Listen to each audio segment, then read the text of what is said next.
Taking your own personal experiences and applying them to a more philosophical sort of overarching framework, do you think that the time spent on one job before moving to the next is changing in length in these days, especially in terms of the so-called great resignation that's been happening over the first few years? I mean, when I got into the industry, I was always like, I always heard don't stay less than 3 years at a place, but don't stay more than 3 years because you're not gonna learn anything new and so forth. But I mean, you've had some very sort of quick stepping stones that brought sort of big dividends. And I don't know if you think that's something that can be applied overall, or if that's just your case specifically.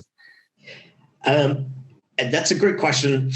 I don't actually see it that way. When looking at my career. So I never made like the conscious decision, like, hey, this is, I'm going to do this to step up my career kind of thing. Got it. I think,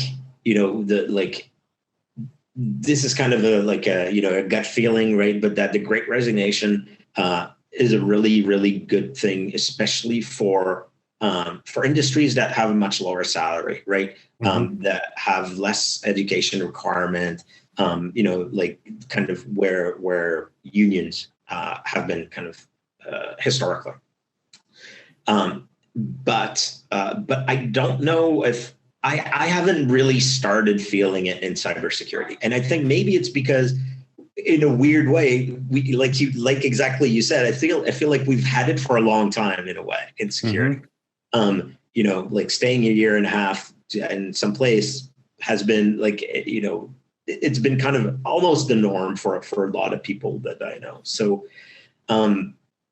I don't think that part has changed so much. I think what really is critical in my mind to the progression is sort of, I guess, twofold.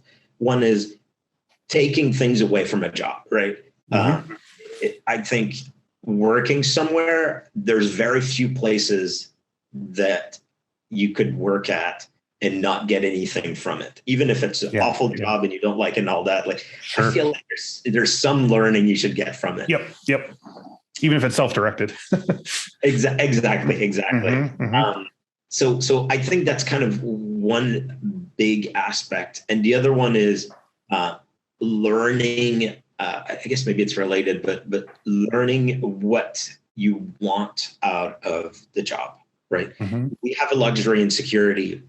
Huge labor shortage. Security is really big industry, many different types of things to be done. And I think it gives us the luxury to figure out, hey, do I want this, this cushy, Google job, like to put in my terms, right? And kind of, do interesting things, but, kind of work, kind of, government based kind of thing. Or do I want to do, firefighting, incident response? I know a ton of people that just love it. Yeah. Or, development or policy work. There's just so many different things. So I think, I see the progression in my career as a refinement at every step of me realizing, like learning specific things and then realizing, I don't like this, but I do like this. And so it's like adjusting the course every step of the way. Right. So it's not the sort of traditional, first I was a junior manager, then I was a senior manager, then I own the company, and then blah, blah, blah. But it's more, it's more of the sort of pivoting of, if you don't like what you do, then do something else kind of thing. Exactly. I'm excited to announce that our Infosec skills platform will be releasing a new challenge every month with 3 hands-on labs to put your cyber skills to the test. Each month, you'll build new skills ranging from secure coding to penetration testing to advanced persistent threats and everything in between. Plus, we're giving away more than $1,000 worth of prizes each month. Go to infosecinstitute.com/challenge and start your challenge right now.